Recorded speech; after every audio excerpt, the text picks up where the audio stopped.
Over 1,000 years ago, during one of the greatest intellectual awakenings in human history, the Islamic Golden Age, a man was born who dared to challenge gravity itself. His name was Abbas Ibn Firnas, born in 810 CE in the city of Ronda, in present-day southern Spain, then part of the flourishing civilization of Al-Andalus. Of Amazigh Berber descent, Ibn Firnas was a true polymath, a poet, philosopher, engineer, astronomer, and inventor.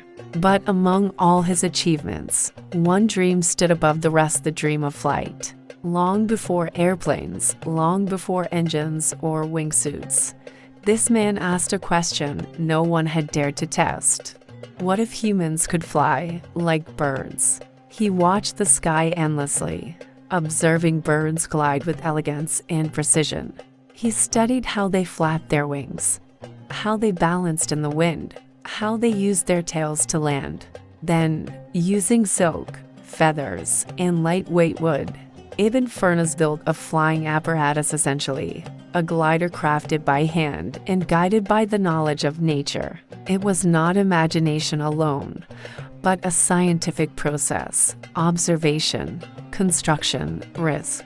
In the year 875 CE, near the city of Cordoba, the cultural and scientific capital of Muslim Spain, Ibn Firnas climbed a high platform in front of an astonished crowd. Some laughed, some feared for his life, but he stood there, calm, resolved, and driven by a vision far bigger than himself.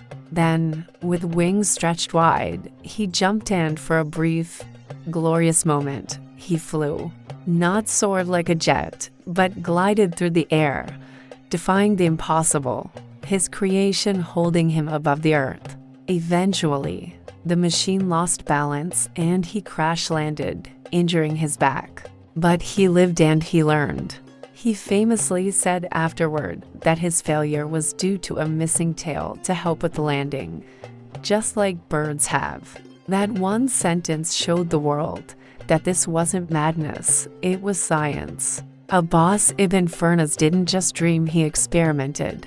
He tested, he risked everything. His flight may have lasted seconds, but its legacy stretches across centuries. And while the Western world often credits the first flight to the Wright brothers in 1903 and to Leonardo da Vinci's 15th century sketches, the truth is that Ibn Firnas tried to break gravity's grip nearly 1,000 years earlier.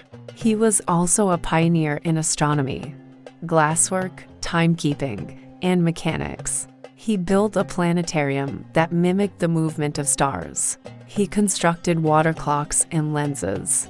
His contributions influenced generations of scientists across the Islamic world, inspiring figures like al-Zairawi, Ibn al-Haytham, and al-Jazari.